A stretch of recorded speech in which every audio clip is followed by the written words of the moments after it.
The cavern stank of damp stone and despair. Chains rattled like broken prayers, the sound echoing up into the darkness above. At the center stood a block of scarred wood, slick from years of sweat and blood. And upon it, barefoot, head bowed, hair hanging like a veil, stood Soraya.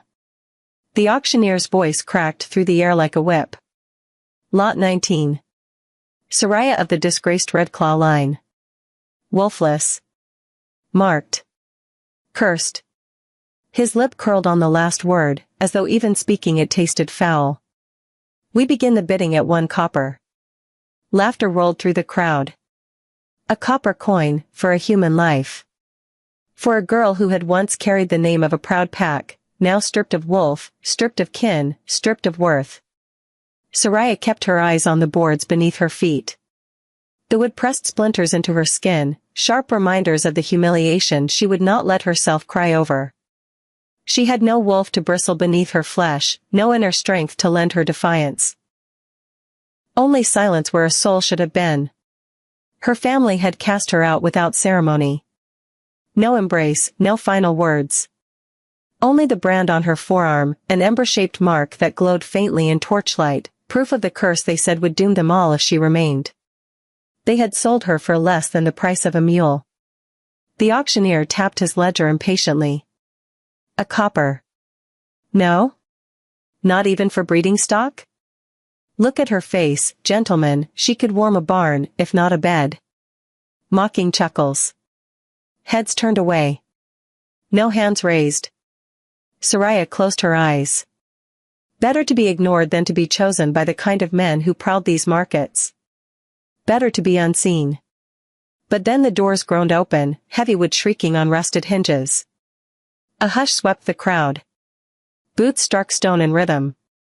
Armor gleamed with the black wolf insignia of the royal guard. Between them walked a tall man in crimson robes, his expression carved from disdain. Lord Valen. Regent of the realm. Uncle to the cursed king. His eyes swept the line of trembling omegas until they found her. They stopped. Cold, calculating. This one, he said, pointing at Soraya. His voice carried no question, only command. The auctioneer sputtered. My lord, she has no wolf. Worthless. Exactly. Valen drew a gold coin from his belt and let it fall. It spun across the boards, coming to rest at Soraya's bare feet. The sound rang louder than the jeers that had come before. Her price is paid. The guard seized her arms, gauntlets biting into her skin. Soraya lifted her head at last, eyes sweeping the crowd. No one met her gaze. To them, she was already dead. They marched her out of the market and into the black citadel. The fortress rose like jagged teeth against the sky, stone blackened and scarred, towers chained with iron. No warmth lived there, no banners fluttered. Only silence and shadow. The guards led her through endless corridors where faded tapestries hung like corpses of forgotten kings. Each step upward tightened the air, heavy with the stench of blood and smoke. Her gift, the one she had never spoken aloud, screamed within her chest. She could feel it, agony, deep and unending, pressing through the walls like a tide. By the time they stopped before a massive iron door, her knees shook. Chains thicker than her arm held it shut. The guard's hand trembled as he slid the key into the lock. Do not speak unless commanded, he muttered. Do not touch him. And for the goddess's sake, do not look too long into his eyes. The locks fell away.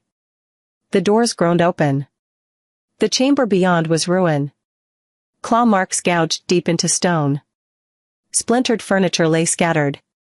The metallic tang of blood filled the air. And in the center, bound by silver chains that glowed with cruel light, knelt the Alpha King. Zephyrin. Even chained, he was immense. Hair black as midnight clung in damp strands to his face. His skin was pale, streaked with veins of writhing shadow that pulsed like living things. His back rose and fell with ragged breaths, each one rattling the chains taut. He did not look at her at first. His voice rumbled low, scraping the stone. Another one. My uncle grows more foolish with each moon. Leave, Omega. Run while you can. There is no king here. Only a beast. Fear quilled in her gut, sharp and insistent. The guard's warning rang in her ears. She should have turned. She should have begged to be dragged back, even to the auction block. But her curse, her useless, cursed empathy, cut through the terror. She felt it. Beneath the rage, beneath the curse, beneath the crimson eye that glowed like a predator's flame. A soul. A man screaming in silence, clawing against chains no silver could break. And for reasons she could not name, Soraya did not run. The king turned then. Slowly. His face was harsh angles and savage grace, beautiful in its brokenness. One eye storm gray, weary, human. The other burning crimson, filled with shadow's hunger. You are not afraid, he said. Not a question, but an accusation. Soraya's throat ached. Words trembled at the edge of her lips. She swallowed them back. Because no one would believe the truth, that what rooted her to the floor was not courage, not strength, but the unbearable weight of his pain flooding into her chest, as if her cursed gift had finally found its match. And for the first time in years, something in the Alpha King's storm stilled. If you felt Soraya's pain and saw the man within the beast, then don't look away.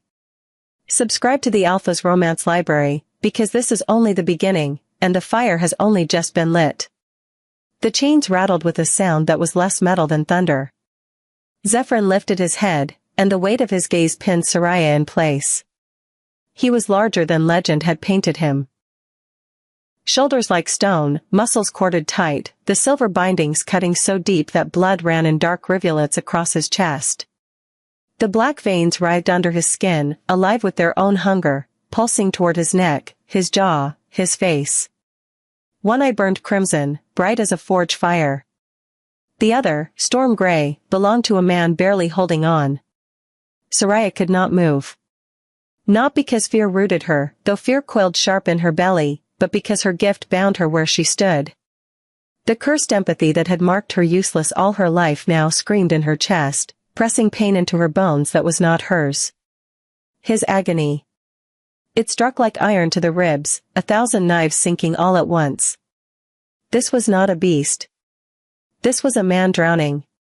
You do not tremble. His voice was gravel, pulled between human and something darker. The others cried. They begged. You stand as if you cannot feel me at all. Soraya's lips parted, but no words came. She could feel him too much. Every drop of suffering pressed against her gift, tearing her raw. She swallowed, and the movement felt like swallowing fire. The king laughed then, harsh and hollow.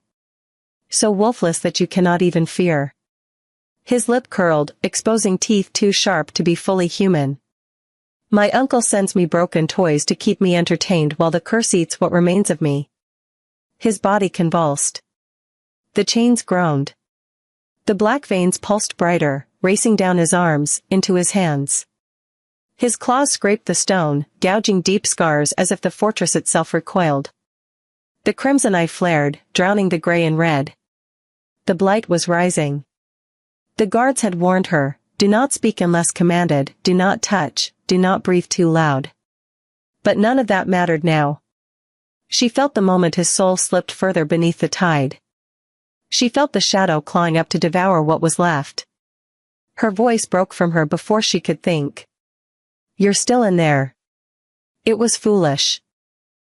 A whisper thrown into a storm. But the words cut through the chamber like a shard of light. Zephyrin's monstrous head snapped toward her.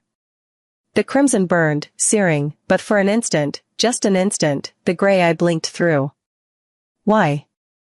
His voice was distorted, the beast clawing through it. Why do you not run?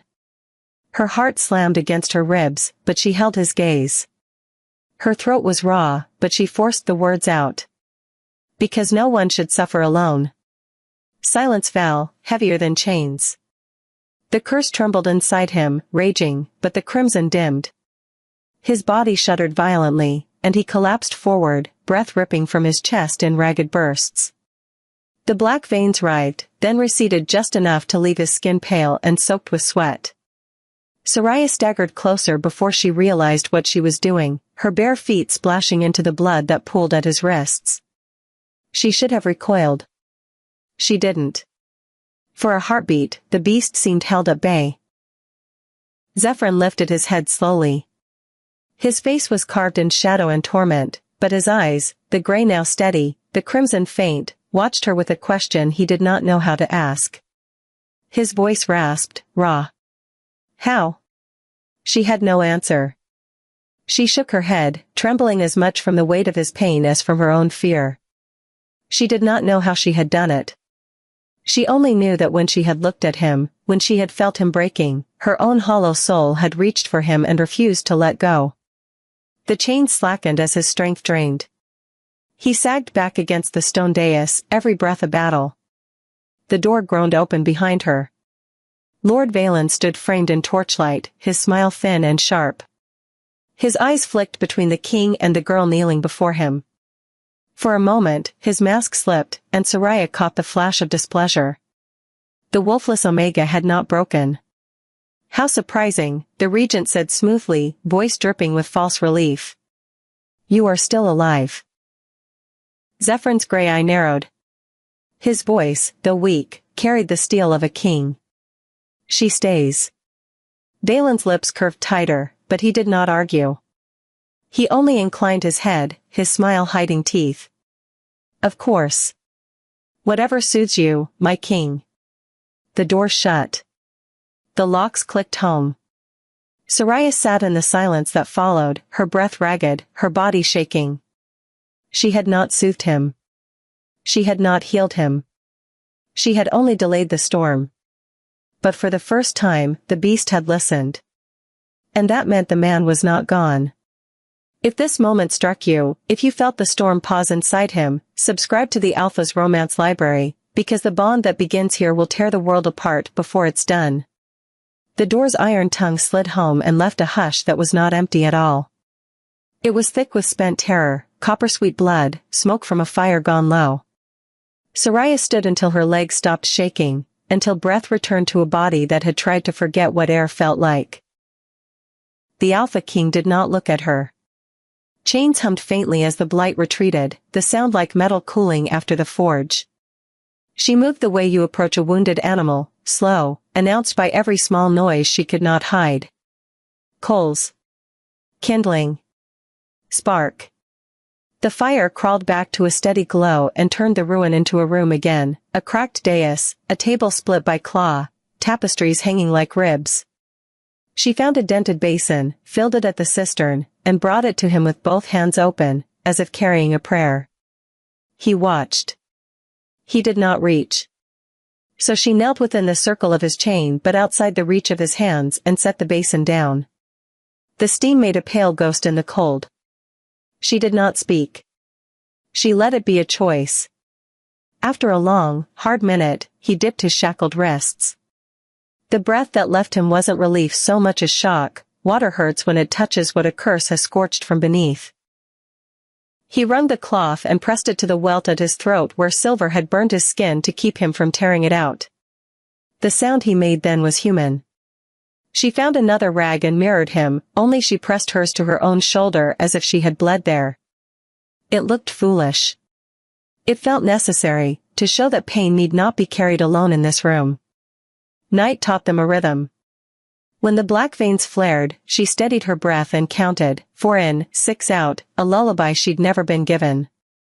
When the low growl built in his chest, she offered the ordinary the way one throws rope, the taste of pears fallen warm from the tree behind the baker's, winter bread cooling on a sill until it fogged the glass, the shrine under a crooked willow where people tied red thread for luck because the goddess, if she ever comes at all, knows that little place by heart.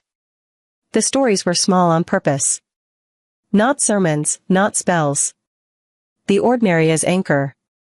It worked in stutters. A breath longer than the last. A tremor that stopped at his elbow instead of devouring his spine. Once it worked all at once like a window cracking in a sealed room, the blight thinned, and for a heartbeat his face looked younger. She looked away, because it was dangerous to stare when a man remembered his own face. By dawn he slept without falling into the beast. Not long. Not deep.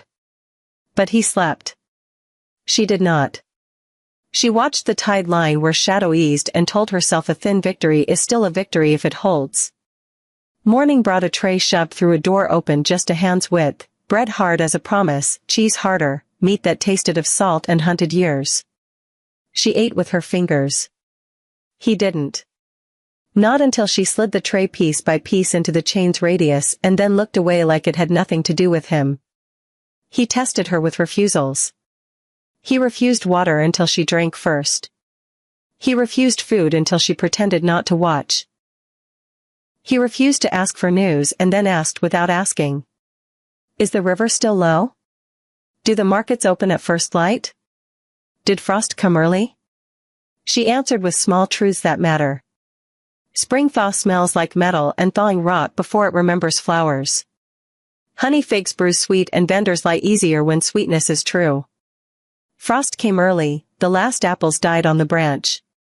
She brought him the kingdom in crumbs. On the second night she discovered a thing she hated, the pale ember mark on her forearm warmed when he hurt. It had always felt like a brand that never finished burning. Now it pulsed to his pain, bright when the curse rose, dim when it eased. She hid it under a strip of cloth, then stopped. The body tells the truth even when mouths won't. By the third night she let the ember show. His gray eye tracked it, curious against his will.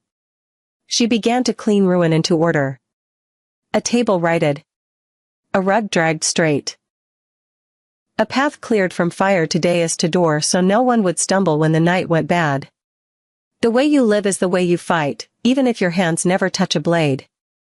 Behind what she thought was soot, she found lines. One stroke wiped away charcoal and revealed a stag leaping.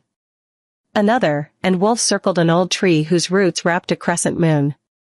At the base of the trunk a small figure had been carved, a woman without a wolf, hair etched in bands of light. No eyes, no mouth. Only a lifted hand, and beneath that hand, a single spiral, simple, stubborn, cut deep. She touched it. The mark in her arm answered. Not heat, not pain. Recognition. She snatched her hand back on instinct and then pressed the spiral again because instinct is how you die if you never teach it anything new. The air thinned. Coals hissed as if a draft had found them.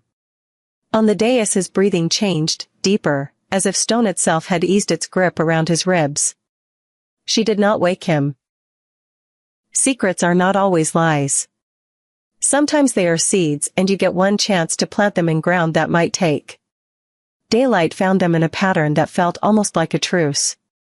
He counted chain links, tested weak points he already knew by memory. She drew water, mended cloth, told quiet truths with the precision of someone who understands the weight of accuracy when accuracy is all a man can still own.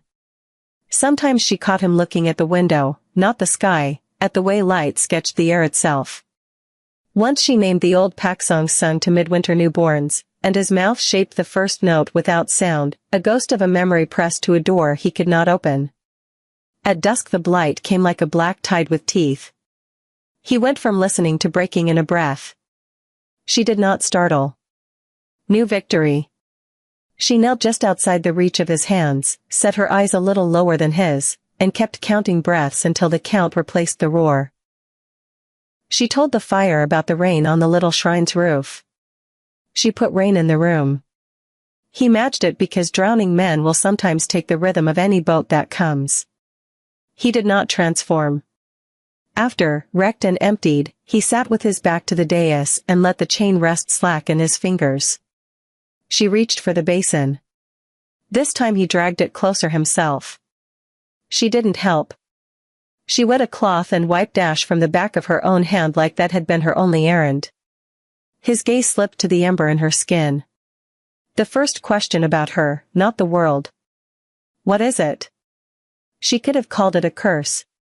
The word would have sat easy here.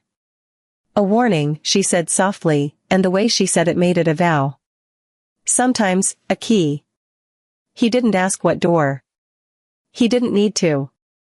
There was only one door that mattered, and no locksmith had forged it. On the 10th morning the tray carried more than food. A parchment, red-sealed, slid in with the bread. She broke the wax because kings in chains sometimes let other hands be their hands.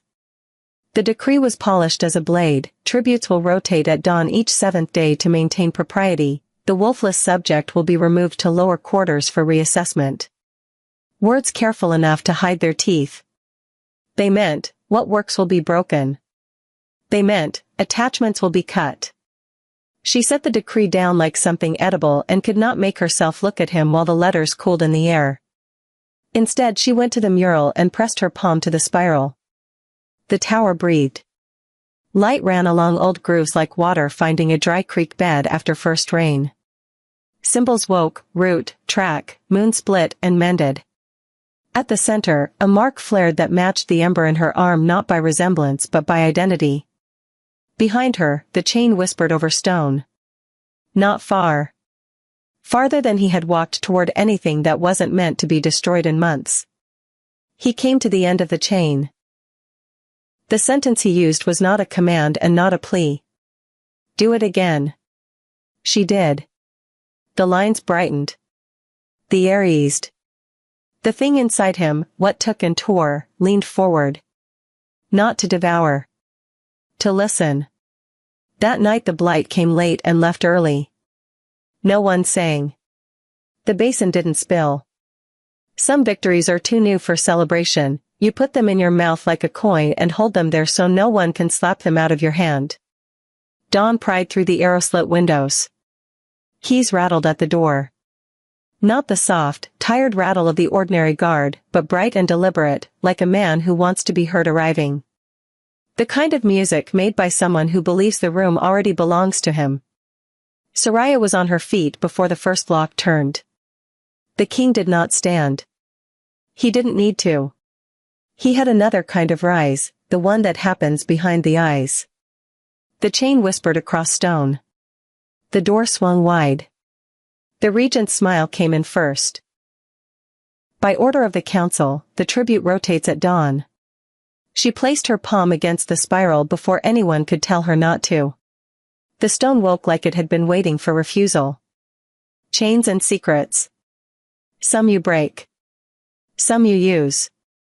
Some you press into until the seam appears where you were told there wasn't one. The regent's footsteps had faded down the stairwell, but his words clung to the chamber like smoke. The tribute rotates at dawn. A polite sentence sharpened into a blade. It meant, she will be taken. What has begun will be broken. Soraya did not sleep that night. She sat with her back against the mural, palm pressed flat to the spiral until the stone's faint warmth steadied her heartbeat.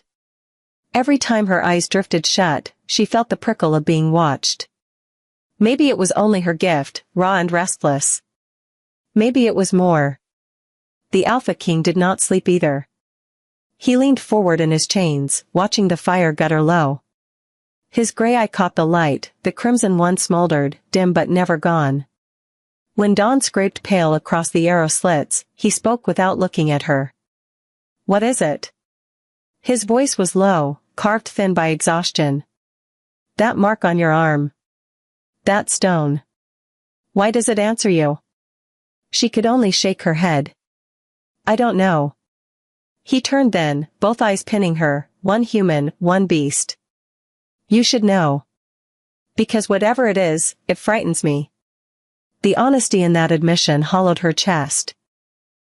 A cursed king, feared by his own council, feared by entire packs, and yet he admitted he was afraid of her. Or perhaps, afraid of what she carried. By evening she found herself staring at the mural again. The soot had been wiped away, the spiral clear. Her palm hovered, trembling. Would it answer again? Was it a gift, or a trap waiting for her to believe in it? She pressed her hand down. The stone flared. Lines of silver light raced outward, tracing the carved wolves, the tree, the moon. They glowed brighter than torches, symbols waking like constellations across the wall. A hum filled the chamber, a sound felt more than heard. The mark on her arm burned in answer, not painful, but fierce, as though her very blood had remembered something her mind had forgotten. Zephyr's breath hitched. The crimson eye dimmed, smothered for a heartbeat. His chains rattled as he lurched closer, every muscle straining, not to attack but to witness. The light reflected across his face, softening the hard lines carved by curse and sorrow. "What do you see?" she whispered.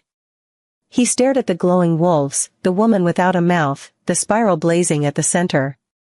His voice came rough, reverent. "A prophecy. Old as the stone itself. They said it was a lie.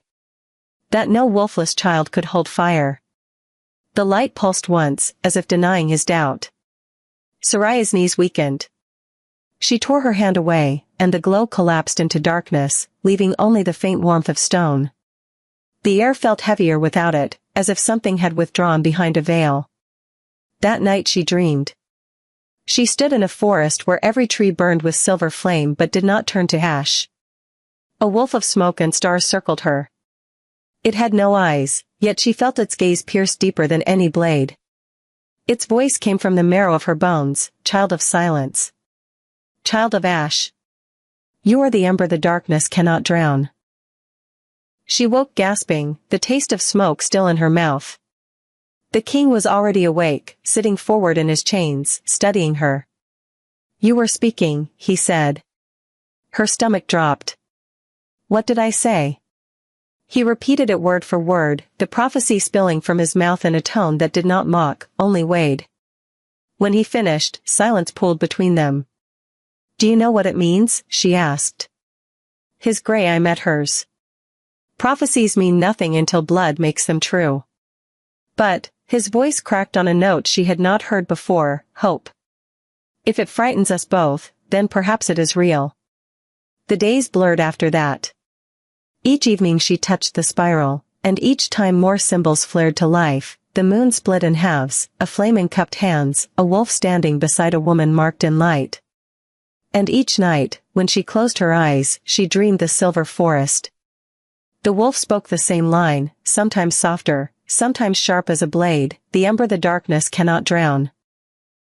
The more the stone answered her, the quieter the curse became in him. The black veins still writhed, but slower, as though listening. He slept longer, deeper, sometimes even with the chains slack. The guards outside whispered more, their boots restless against the stones. Lord Valen had not returned, but Soraya felt him in every shadow, waiting. One evening, as she sat near the fire, Zephyr broke the silence. "If the council knew what you were, they would never have sent you here." Her head lifted. "What am I?" His gaze held hers, storm gray unflinching. "That is what terrifies me. I do not know." The words should have chilled her. Instead, they ignited something deep. All her life she had been called curse, burden, mistake. For the first time, her flaw was not named as shame. It was named as a question. And question still held possibility. That night she dared something more. She moved closer, until the warmth of the fire touched both of them. She reached for his hand, scarred and shackled, ignoring the silver that bit her palm. "You're not lost," she said, her voice trembling but firm. "Not while I'm here." The mural flared without her touching it. The entire wall blazed, the spiral burning like a sun. Both of his eyes, both, turned storm gray, clear, human. He stared at her hand on his, shock carved across his face. For a heartbeat, the curse was gone. The light dimmed as quickly as it came. The crimson eye returned, faint but there. The veins writhed. But they both had seen it. The beast could be silenced. The man could return. Soraya's heart thundered. Hope terrified her more than despair ever had. She did not notice, at first, the shadow beneath the door. The flicker of torchlight bending unnaturally. The way the silence outside had shifted from weary to watchful. By the time she turned her head, it was gone. But her gift felt it, sharp as a blade at her ribs. They were being watched. The day began wrong. No birds rode the wind around the spires. No ragged pennants snapped.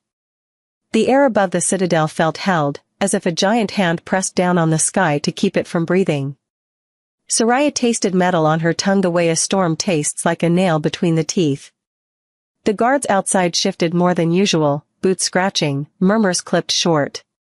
Even the fire burned oddly clean, no crackle, just a thin blue core like a blade. She pressed her palm to the spiral. The wall warmed, but the light did not flare. The tower seemed to listen instead, like a hunter who has heard a twig break where no twig should. The locks did not rattle. The door did not creak. It detonated. Wood split.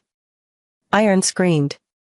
Armor flooded the chamber in a surge of dark leather and painted sigils, wolf heads that were not the king's, claws and fangs inked in coal and blood. Rival packs. Men who had held for Zephyrin once and now smelled weakness like carrion.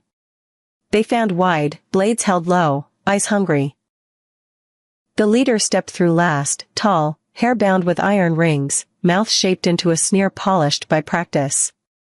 "You sit in chains while your uncle rules," he said, refusing the word king like it would poison him. "You are a wound that will not close." Zephyrin did not rise.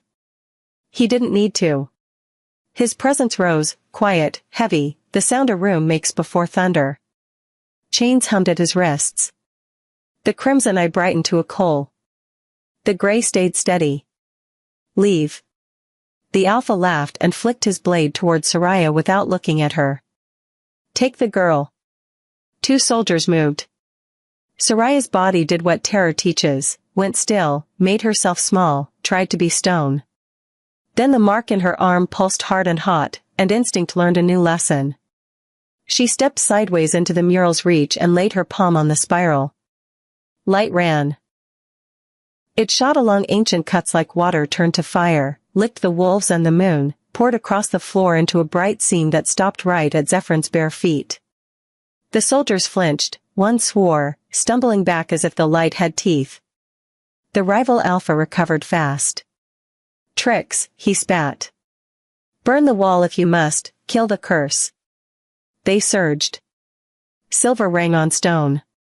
Zephyrin moved like a man remembered by his body even when the mind is weapon broken.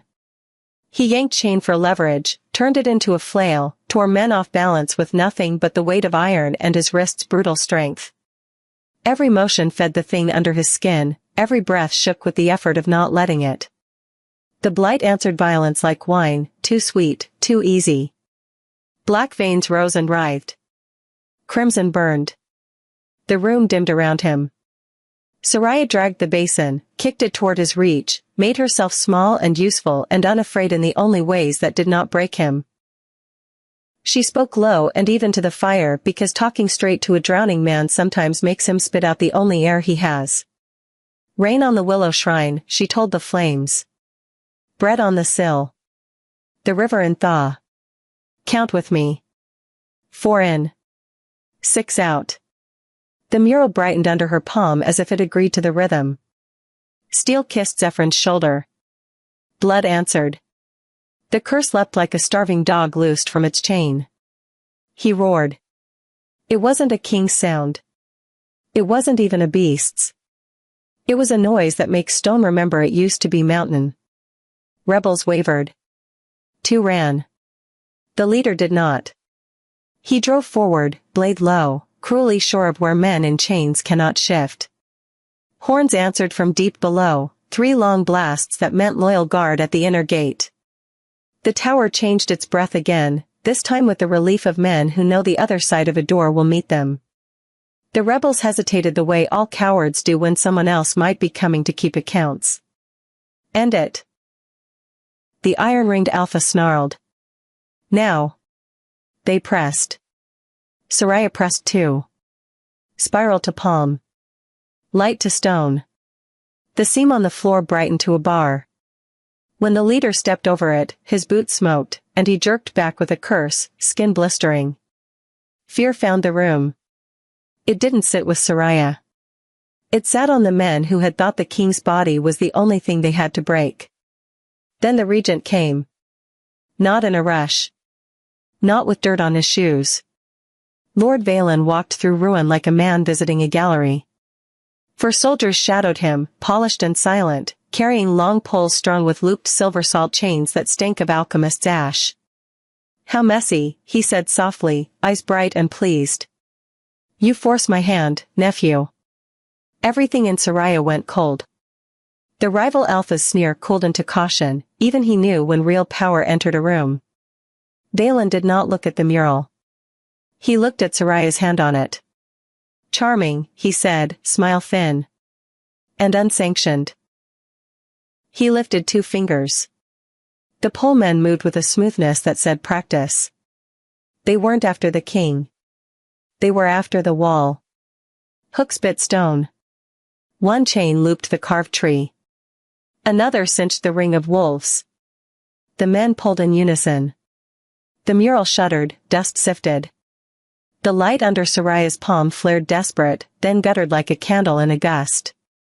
Pain lanced up her arm, sharp, clean, not the king's pain, hers. She did not take her hand away. Zephyrin lunged. Chain snapped taut. Flesh tore, he didn't seem to notice. He reached the mural's edge and nothing more. The curse held at the affront and tried to do what it always wanted, take the rest and be done with grief. He shook with not letting it. "Remove the Omega," Dalen murmured, almost kind. The rival Alpha saw a door open that he could pretend was duty. He gestured. 2 men came for her, wary of the light. Soraya kept her palm where it was because sometimes you are the hinge and sometimes you are the bolt. 4 in, she breathed. 6 out. Not for her. For him. The tower pulsed under her hand like a heart worked by another's ribs. The poleman yanked. Stone groaned. A hairline crack ran through the spiral's center like frost. The light flickered. Zephyrn's body answered with a convulsion so violent the chain links sang like struck bells. He forced his eye, gray, to her. It said enough in a language older than kings. She did not obey quickly. Bravery is often just 2 extra heartbeats. Then she let go. The light collapsed. The mural went dark, a dead thing that still remembered being alive. The men seized her arms. The mark in her forearm cooled to a dull ache. The tower felt heavier without the hum of that secret, as if an organ had been excised while everyone stayed awake to watch. The loyal horns were closer now. Shouts. Steel. Boot thunder on stone. The rebel pack began to break, their courage spilling like grain from a ripped sack. Dalen did not break.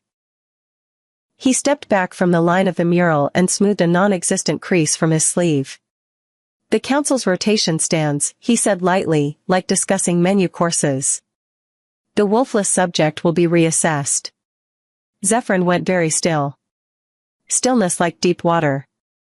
The crimson eye dimmed to a coal, then to nothing visible. His voice came from that stillness, flat and royal. "If she leaves this room by your order, you will not live to see what replaces dawn." Dalen's smile widened just enough to be called a smile. "Dawn comes whether we want it or not." The soldiers dragged Soraya toward the door. She did not fight the way bodies fight. She fought the way vows do, quiet and irrevocable. She looked at the crack in the spiral and memorized it. She looked at Zephyrin and gave him the only thing he could carry without it turning to blade, certainty. "I will come back." Not in words. In the way she stood even while being pulled. In the way she kept her head high though hands bit her arms. In the way she did not look at the regent because predators eat the gaze you give them and flower it into power.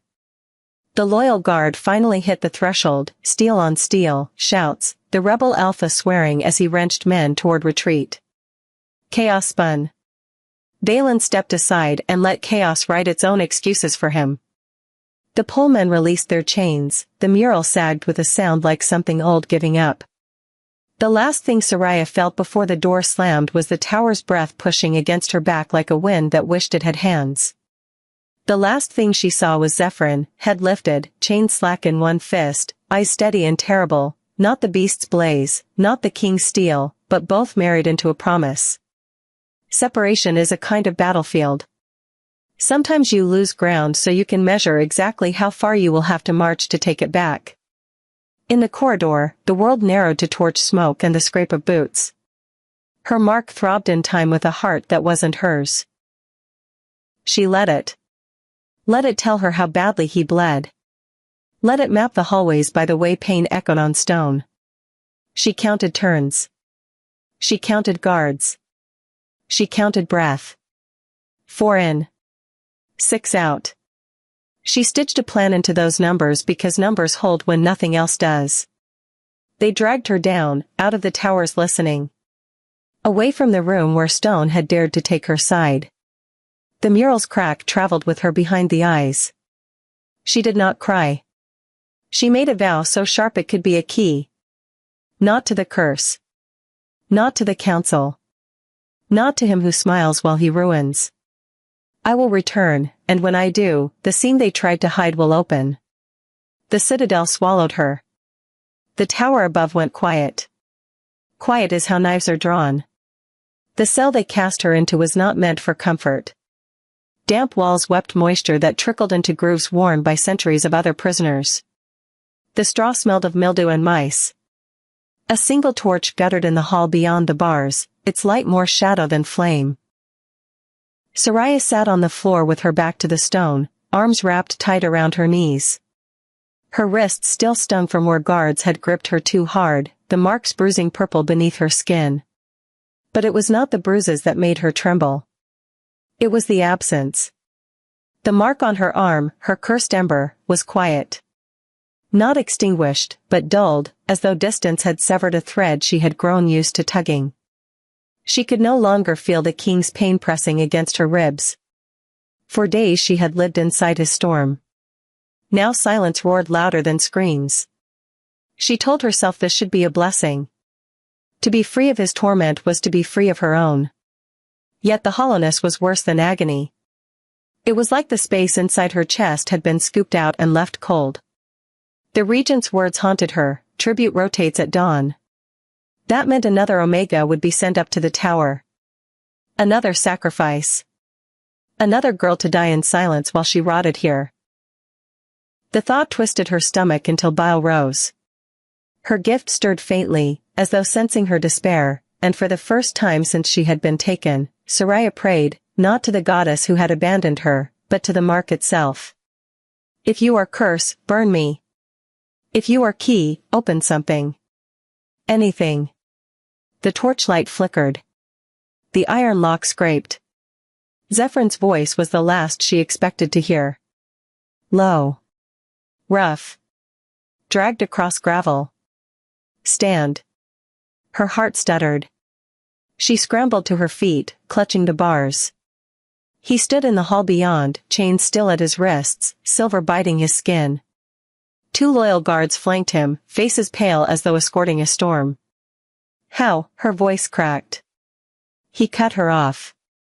Later. Do you want to stay here? No, the word came out like breath she hadn't realized she was holding. The guards unlocked the cell. The door groaned. Zephyrn stepped inside. The space shrank around him. Even bruised, even bleeding, he carried the weight of a crown he had never fully lost. You shouldn't be here, she whispered. The regent. I know what my uncle wants. His gray eye locked on hers, steady as stone. The crimson burned faintly, but not wild. The question is what you want. Her throat closed.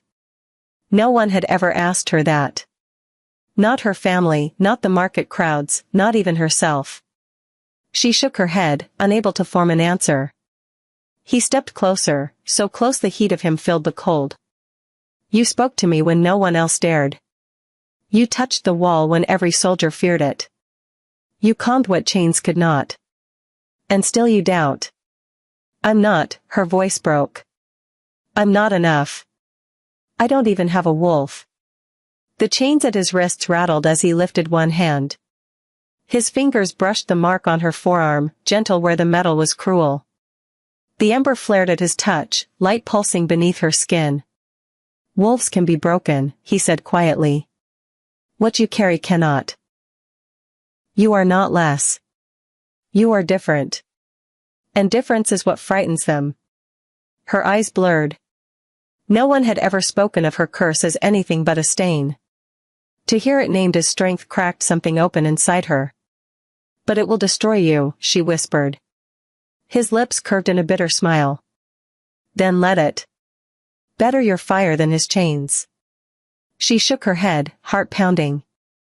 No. I won't be the reason you fall. He leaned closer, his voice a growl that was not beast, not man, but something in between. Then be the reason I rise. The silence that followed was unbearable. Their breaths mingled in the damp air. Her mark glowed faintly, heat spreading up her arm into her chest. She wanted to step back. She couldn't. She wanted to move closer. She didn't dare. Trust me, he said, the words rough but raw. Or leave me to the curse. There is no middle. Her hands trembled at her sides. She had spent her whole life surviving in the middle. Never fully cast out, never fully belonging. Always a shadow. Always half. The choice terrified her more than the curse ever had. But she remembered the look in his eyes when the mural flared. Both gray, clear, human. A glimpse of the man beneath the monster. And she knew. I trust you, she said, her voice barely a whisper. Something shifted in him. Not in the chains, not in the veins, but in the way his shoulders eased, the way his breath left him as though her words had cracked the shell around his soul. For a heartbeat, she thought he might touch her face, close the distance between them. The air trembled with it, thick, heavy, charged. But he turned, breaking the spell. Then stay near the wall, he said, his tone harsher again. It listens to you, not me. If my uncle tries to take you again, it will have to be through both of us. The guards shifted nervously. They had seen enough to know this was treason already. But neither spoke. They followed as Zephyrin led her from the cell, chains dragging behind him like the last echo of the curse. When they reached the stairwell, he paused. His gray eye flicked to hers, softer now. You said no one should suffer alone. Yes. Then remember, he said, voice low. That promise binds both ways. He turned, climbing the stairs. She followed, her hand brushing the spiral mark on her arm as if it were a tether between them. For the first time, Soraya did not feel like a prisoner. She felt like an accomplice. They brought the summons at dawn, tied with the regent's red seal. No guard announced it. No voice proclaimed law. The parchment slid under the tower door like a snake. Appear before council. Assessment of tributes. Review of unsanctioned rights. Soraya read it twice. The words were careful enough to hide their teeth. She felt the mark on her forearm heat, a quiet warning. Zephyrin stood at the window slit, chain loose in his hand. Morning painted his face in hard light. The crimson in his right eye glowed faintly, the gray in his left was steady. You don't have to go. If I don't, she said, they'll say I hide behind you. He looked at the chain, not at her. They will say that anyway. The guards waited with the patience of men ordered not to blink. They marched them down through the gut of the citadel where cold lived in the stones. Hall after hall swallowed the sound of their steps until the great doors opened and sound returned in a rush, voices, hundreds, layered and sharp. The council chamber was a mouth of marble teeth. Banners hung heavy as judgments. Wolves carved into pillars seemed to watch with eyes that remembered blood. Dalen lounged on the high dais, robes neat, smile gentle as a blade's flat side. He rose like a friend greeting a guest. Nephew. His voice landed soft as ash. And your attendant. Soraya felt eyes like knives count the threadbare hem of her dress, the bare feet, the lack of a wolf. The mark on her arm warmed brighter. She kept her chin high. Dalen opened his hands to the room. We gather for order. For safety. Rumors run like rats. The people whisper of a mural awake in the king's tower. Of light where none should burn. Of a wolfless girl who puts her hand upon sacred stone and makes it answer like a dog. His smile flickered. We adore miracles. Until they become fires we cannot contain. The murmur rose. Words bit the air, witch, blight lover, curse, fed by fear, fattened by power. A priest with rings of soot upon his fingers stepped forward, carrying a bowl of grey water. Scrying, he said, voice thin. From the tower last night. The bowl's surface shivered and opened like an eye. Smoke coiled into a moving picture. The council saw what only the tower should have seen, Soraya's palm on the spiral, light running the grooves, Zephyrin stepping into its glow as the blight dimmed in his skin. Gasps broke around the chamber. A noblewoman crossed herself. A beta lord spit on the floor. Dalen did not look away. You see it. Stone obeying an outsider. A curse bending to her hand. Ask yourselves, has the beast learned manners, or has it found a new master? The priest tipped herbs into water. The image shifted. Soraya's hand left the stone. Light died. The crack through the spiral, thin as frost, showed clear in the scry. Dalen sighed, sorrowful as a man admiring a painting he's about to burn. Sacred art damaged. Old protections broken by an unblessed touch. A counselor stood, voice clipped. This is profane use of relic. Remove the girl. Seal the tower. Purge the taint. Another rose. She is wolfless. How did she bind the king? Blood magic. It reeks of the witch wars. Her mark, someone hissed. Look at her arm. Faces turned. Soraya did not hide it. The ember glowed through her skin, bright enough to color the inside of her wrist. She felt the room lean away as if light were contagion. Zephyr's chain rasped against the floor. He stepped forward one pace, the small sound louder than all the murmurs. Enough. The room stilled. He didn't shout. He didn't need to. His voice ate the space between people and left only listening. You asked what calmed the curse, he said. You sent sisters to sing and men to cut and priests to drown me in smoke. You threw omegas at a closed door and called it mercy. None of it worked. She put her hand on stone and spoke of bread and rain. His mouth hardened. And the door moved. A lord with a scar through his beard barked, at what cost? Look at the wall. Look at your wrist. There are cracks we do not survive. Zephyr's jaw worked once. Soraya watched the tiny muscle shift and understood, he had thought that too. Dalen lifted a hand as if calming a skittish horse. We only ask caution. Assign the girl to lower quarters. Rotate a proper tribute. Let the council examine the wall. Let the king rest. Assign. Rotate. Examine. Words polished until they hid the blood. Soraya's gift pricked like pins under her skin. She searched faces. Some held pity like water in a sieve.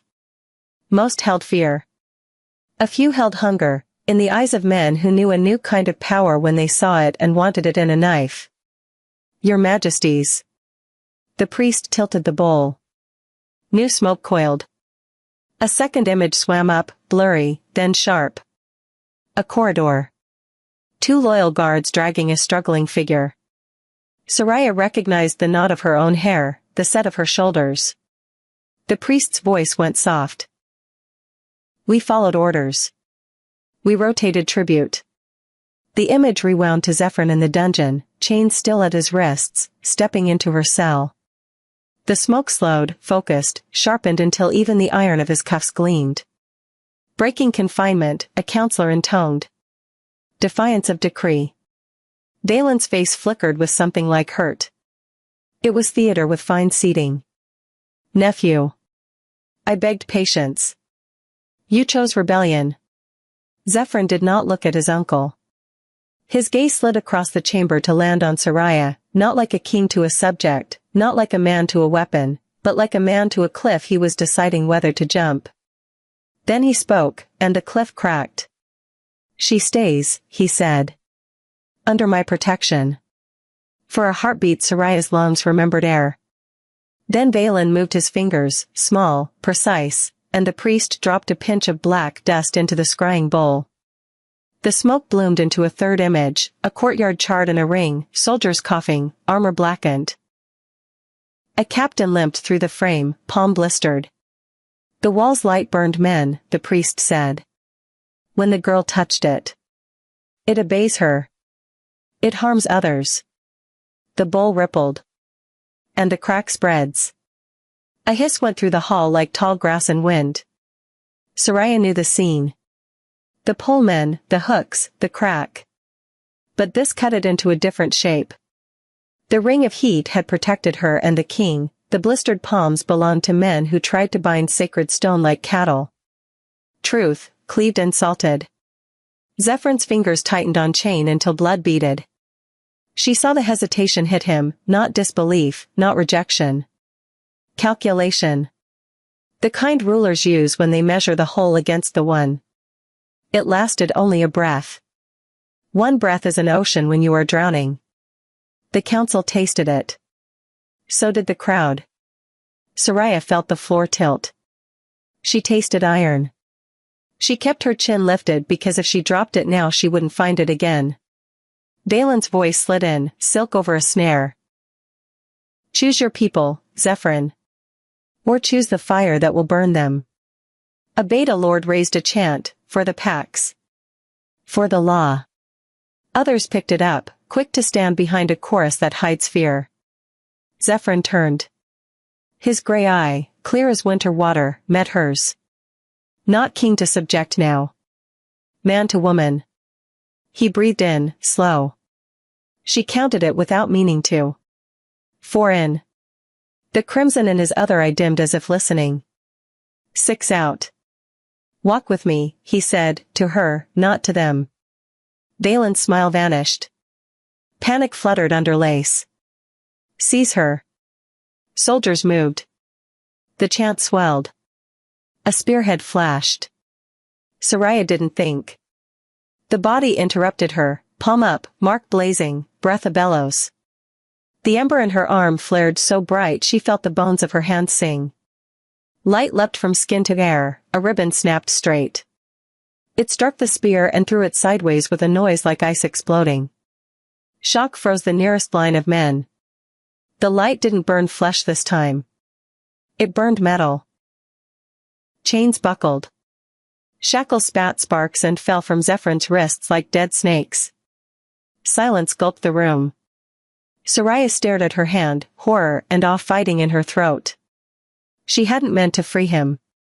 She had only meant to keep steel away from a life. Valen recovered first. You see? She breaks what keeps us safe. Then came the sound she feared most, not boos, not the snap of command. Prayers. The crowd backed away and muttered to a goddess they did not serve, eyes pinned to the bright thing that should not live in an Omega's arm. Zephyrin stepped to her side, unshackled, chain pulled at his feet. He didn't touch her. He didn't need to. The space he shared with her was touch enough. With me, he said again, and something like a vow threaded the two words. Archers raised bows on the balcony. Valen's hand closed, and a rain of silver salt nets arced toward the floor. Soraya moved on herd instinct and new maths. She bent the light, not wide, not bright, just true. A thin pane rose like glass where the net should have fallen. It struck, hissed, slid off into a harmless heap that smoked the stones but touched no skin. The chamber broke. Nobles fled. Guards tripped on each other. Prayers dissolved into screams. Valen shouted for order no one could hear. Soraya felt the mark cool a fraction. Whatever she had was not endless. Her knees softened. Zephyr's hand hovered above her elbow, close enough to catch if she fell, far enough to let her stand on her own. Go, he said, voice raw. Before they call this a miracle and a sin in the same breath and kill it for both. She took one step. Then she made the mistake of looking back. Not at the council.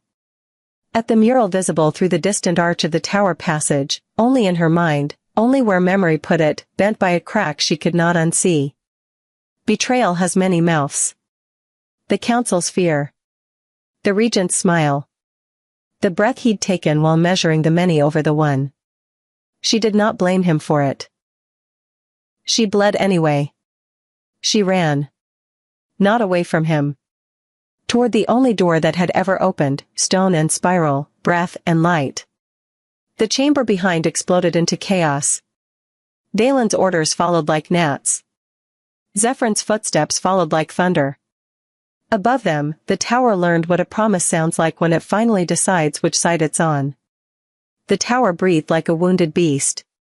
Smoke drifted through its arrow slits, curling into the chamber where Soraya pressed her back against the mural. Her chest heaved, her mark still glowed faintly, pulsing with each ragged heartbeat. She had fled the council not in triumph but in terror, terror of herself, terror of what she had done. Zephyr stood in the doorway, chains shattered at his feet, shoulders squared against the chaos below. For a moment, he looked free. For a moment, he looked like the king they had forgotten. But freedom and fury are brothers, and fury burns fast. The crimson eye was bright again, veins riding beneath his skin, black rivers fighting to claim him. They will come, Soraya whispered. Her voice was hoarse from running, from shouting, from holding back tears she hadn't let herself cry. They will not stop until you are dead, until I am dead. Zephyr turned, slow, deliberate, every muscle taut. Then let them come. The words rang with a weight that was not only his own. Something inside him, curse or power or both, spoke with him. The fire pit flared as if in answer. Soraya shook her head. They don't want you soothed anymore. They want you ended. And me with you. She stepped closer, trembling but unyielding. But I am not their sacrifice. The mark on her arm blazed bright as she spoke, light spilling across her skin like molten gold. It painted the mural, and the spiral ignited as if it had been waiting for those words. Symbols that had once glowed softly now flared fierce and alive. Wolves leapt in flame across the stone, their eyes white-hot. The moon split and mended in silver arcs. And at the center, the woman carved without a wolf burned brightest, the spiral beneath her palm alive with fire. Zephyr flinched as the light struck him. His body arched, chains rattling against the floor, breath tearing from his chest. The curse inside him held. His crimson eye rolled back, his mouth splitting in a roar that cracked the chamber's air. Soraya's gift, her curse, her empathy, caught the sound like a net. His pain slammed into her, sharp as knives, deep as drowning.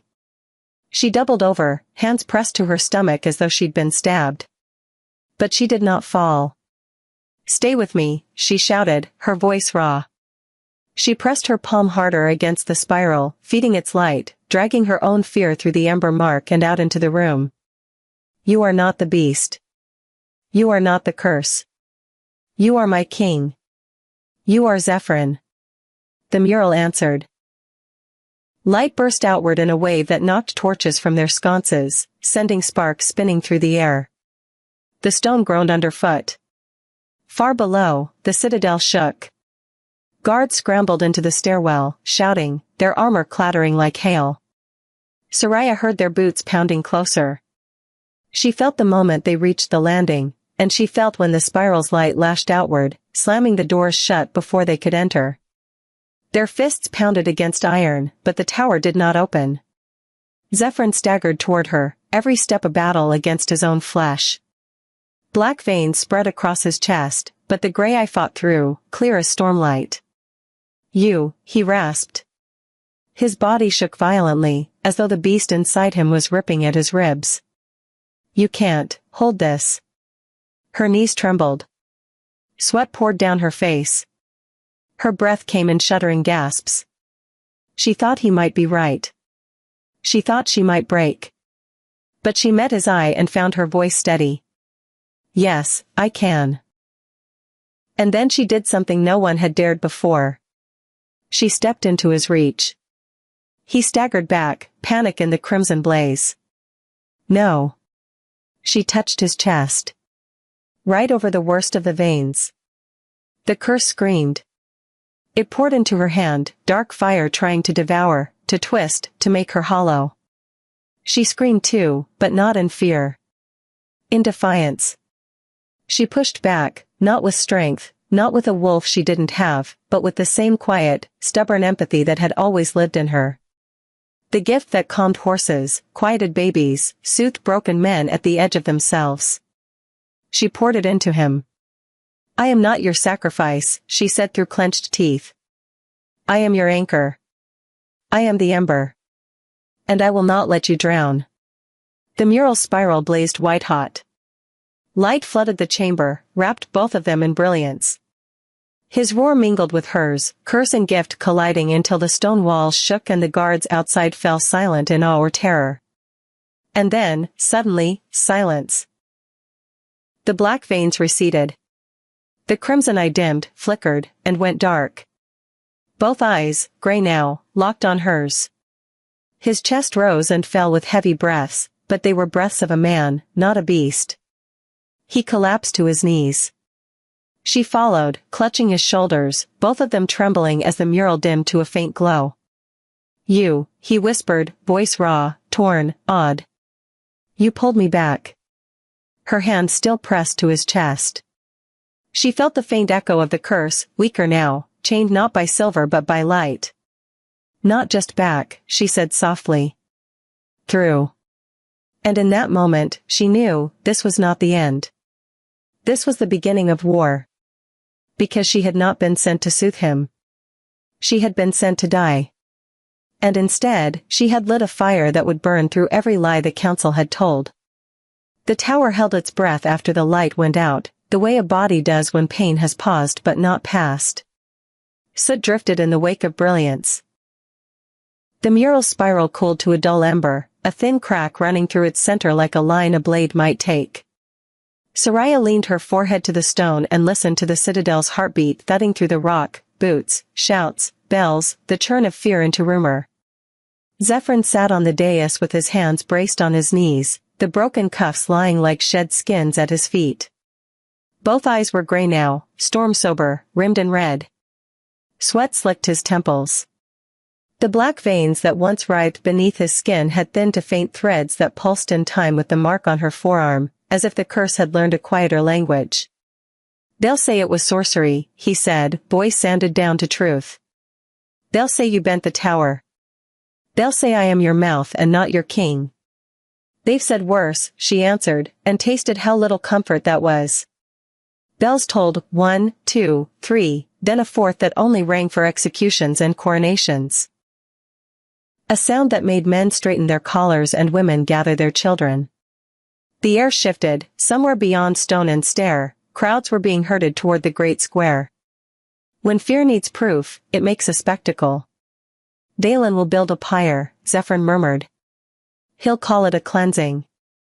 The ember in Soraya's arm warmed, a pulse that answered neither order nor prayer. She pictured a ladder of wood, an altar of ash, rope biting some other girl's wrists. He'll burn anyone he can claim as me. Silence sat between them, thick as smoke. There were only two ways to fight a fire like the regent's, douse it with water or pull its audience away. She did not have enough water. She did have a voice. Let me go down, she said. Let me stand where he's gathered them and show them the truth. Zephyr's jaw tightened. He'll have archers on the roofs. Silver nets. Alchemists with salt and ash. He'll make the square a bowl and fill it with your blood. Then don't let them throw me in the bowl. She tried to smile and found she could not. Her hands had stopped trembling, the kind of stillness that comes when fear burns all the way through and leaves only resolve. You asked me to trust you or leave you to the curse. I trusted you. Now you have to trust me to walk where the fire is. His gaze cut to hers. The old war lived in that look, the one between instinct and faith. He rose. Chains rasped, not from his wrists now, but from the floor where they lay, a memory of what had been. He stepped close enough that she could feel the heat from his skin, close enough that the iron tang of sweat and the faint scent of smoke could be read like a page. His hand lifted, stopped, hovered a breath from her cheek. If I let you go, he said, each word a wound he chose, you do not go alone. No, she said, softer. We don't go alone. We go seen. Bells tolled again, too many, too fast. A runner stumbled up the stair and choked out the rest. The regent had seized the willow shrine, the small house of thread and rain she'd put in the room 100 times with nothing but breath. He had doused its roof. He would make the first flame where small prayers lived. Zephyr's mouth became a line that could cut. He means to set the kingdom on fire by lighting yours. Soraya pressed her palm to the spiral one last time. The wall warmed like a hand taking a hand. The crack did not widen. It did not heal. The seam existed. That was enough. Then we go before he does. They moved. Down the stair, past guards whose eyes had begun to look like people's again. Through corridors where tapestries stirred with eyes she could have sworn were painted closed yesterday. The citadel smelled of oil and breath and fear. Her mark beat a rhythm into her bones, his footsteps laid a countermeasure, even, deliberate, a vow each time sound met stone. They stepped onto the balcony that overlooked the square. The sky hung low and hard, a sheet of iron rubbed thin by winter. The crowd was a sea, faces turned up, mouths half open with questions they hadn't chosen. Soldiers lined the edges like stitches trying to close a wound too fresh to hold. At the far side, the regent stood on a raised platform beside a pyre of clean wood. Clean wood burns hotter, she remembered someone saying in a different life, and at his feet knelt a girl with hair cropped short and rope at her wrists.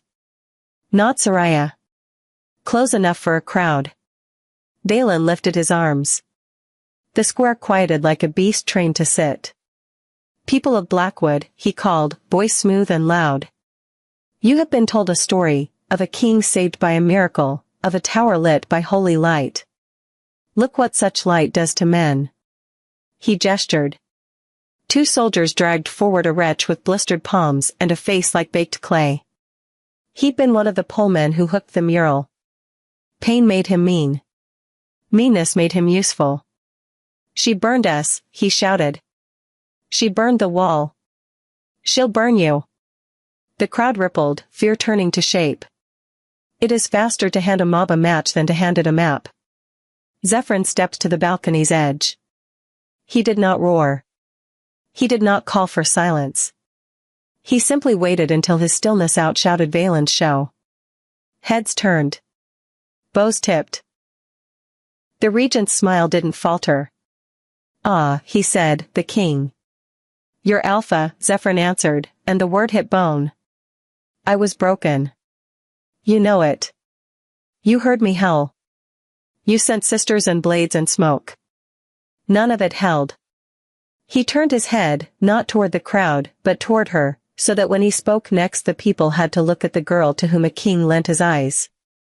She put her hand on stone and named small things, bread, rain, a song for midwinter children. The beast listened. A woman in the front pressed her lips together. A man made the sign for luck with 2 fingers by reflex and then hid the hand behind his back. The rope at the kneeling girl's wrists creaked as she turned to find the voice that had cut the air. Soraya stepped to the rail. The square inhaled. 100 mouths formed the word which without agreement or proof. She did not lift her hand. She did not show them light. She showed them the palm of an empty girl. I was sold, she said, letting her voice ride the balcony stones into the square's bowl. For less than bread. I came to a door none of your prayers opened and I knocked the only way I knew, by listening where it hurt. If that is witchcraft, then every mother who hums a fever down is a witch. Every old man who sits beside a dying friend is a witch. Every child who climbs onto a lap so someone won't cry alone is a witch. She let the words land, small and plain. I am not your sacrifice. Dalen laughed softly, a sound tailored to make doubt feel clever. You are not ours at all. He snapped his fingers. The pyre caught. Oil does what oil does. Flame ran the wood like a deer runs a ridge. Heat licked the kneeling girl's cheek, she flinched, bit back a sound, pressed hands tighter to rope. The crowd stepped backward in a single organism's flinch. The regent's soldiers did not. Soraya's mark throbbed hard enough to blur her vision. The world narrowed to the girl's breath, fast and high. To the dry pop of sap in wood, to the way heat distorts air, makes it shimmer the way grief does to time. She could make the light. She could snap it bright and hard and burn the ropes, the nets, the story. She could prove herself with fire. She didn't move. Soraya, Zephyrin said, warning and prayer, both. If I burn for them, she whispered, they'll never see anything else. Choice isn't courage until it costs. She let the first flame curl up the ladder. She let the square smell singe. Then she breathed the way she had taught him to breathe, 4 in, 6 out, and when she exhaled, she spoke the smallest thing she could that was still true. Rain on the willow shrine. Air shifted. Not by magic. By memory. People in the square turned their faces up before there was anything to turn them to. The first drop struck the pyre's rim with a sound you don't hear so much as recognize. The second drop hit like luck. Then the sky opened, sudden and dense, the way it sometimes does when a land that has been held too long finally lets go. The fire hissed and threw up a wall of steam. Soldiers swore and scrambled. The rope around the girl's wrists swelled and loosened. She jerked free, fell on her hands, crawled, ran. Dalen did not retreat. He raised both arms higher, and his voice climbed a different ladder, the one that turns relief into rage when it cannot stay relief. See, he shouted over the rain. She bends the sky. She makes the tower breathe. She will make you bow. I swung back to the balcony. Some with awe. Some with hatred. Some with the starving kind of wonder that breaks easy into worship. She tasted each and knew all three could kill a thing like hers. Zephyrin reached for her but stopped shy of touch. If you show them the light, he said, you'll win this square and lose the kingdom. And if I don't, she said, we lose this girl and the next and the next. He closed his eyes, just once. When he opened them, the gray was a steel that wasn't cruelty. I will make the shield, he said. You choose where we stand. Rain hammered stone. The murals crack, far behind them in the tower's throat, widened a breath, then held. The crowd surged and stilled, the way a heart does when it decides whether to live through a blow. Soraya put her empty palm on the rail. She didn't summon light. She summoned every ordinary thing she had ever used as rope. Would you have chosen her, the narrator's voice asks the square that lives in every listener, when she stood on a block of wood and cost less than bread? Or would you have looked away? Is she a hero, the voice asks again, softer now, closer, or just a girl cursed with too much fire? The rain answered no one.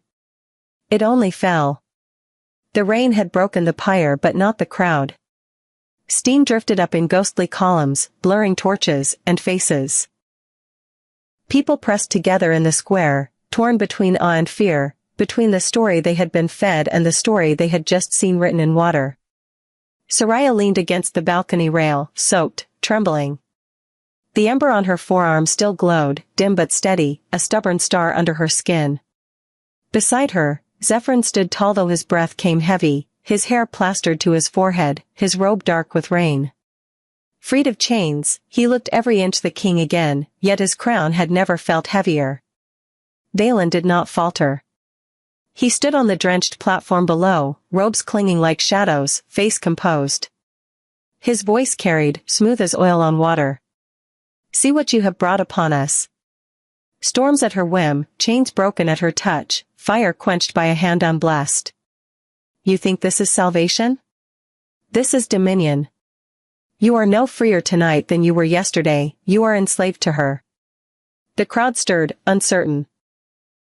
Some shouted approval, some spat, some clutched charms as if they might shield them.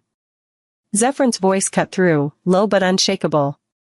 You have been enslaved, yes, but not by her. By lies. By fear. By a council that would burn children for spectacle and call it law. He lifted his hand, rain streaming down his scarred wrist. I was cursed. I was bound. I was nearly lost. She reached into that darkness and did not turn away. If you fear her, then you fear the only thing that has kept your king alive. The square went still. Breathless. Listening. Soraya stepped forward. Her voice trembled, but she let it. Vulnerability was a kind of truth no one could counterfeit. I am not your weapon. I am not your sacrifice. I am a girl who was sold for less than bread, who was called broken, who was thrown into the jaws of a curse meant to end me. And yet I stand. Not because of sorcery, but because I refuse to look away from someone else's pain. Her eyes swept the square, meeting face after face. You call that fire. I call it compassion. And if that frightens you, then ask yourselves what kind of kingdom fears its own heart. The words fell heavy. They sank deep. But fear is stubborn. Fear always looks for a way out. And Valen gave it one. You would crown a witch, he hissed, pointing up at her. You would follow a wolfless girl whose mark is the same color as the curse itself.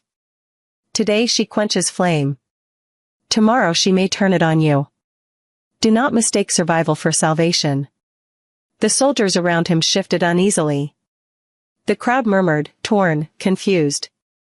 Some cried her name, others shouted for her death. The square was a battlefield made of mouths. Zephyrn's hand brushed hers, light, fleeting. It will not be decided tonight, he murmured. But it will be decided. The rain eased. Clouds split. A ragged line of moonlight cut through, painting the square silver. Gasps rose as if the sky itself had chosen sides. But Soraya knew better. The sky chose no one. It only revealed what already lived in people's hearts. And what lived in theirs was divided. Come, Zephyrn said softly. He guided her back from the rail, away from the crowd's eyes, into the shadowed corridors of the citadel. The noise behind them swelled, a tide with no shore. They reached the tower again long past midnight. The mural's spiral crack had widened, dark against stone. It pulsed faintly when she touched it, as though reminding her, every door opened leaves a scar. Zephyrn sank onto the dais, weary but watchful. His eyes, both gray now, followed her as she traced the scene with her fingertips. They will not forgive me, she said. No, he agreed. They will not forgive us. She turned. And if they come again? If they raise pyres higher, call me witch louder, break the tower stone by stone? His mouth curved in something that wasn't quite a smile. Then we burn higher. Louder. Together. The ember on her forearm glowed brighter at his words, warming the chamber. The crack in the spiral gleamed faintly, as though waiting. She sat beside him, their shoulders brushing.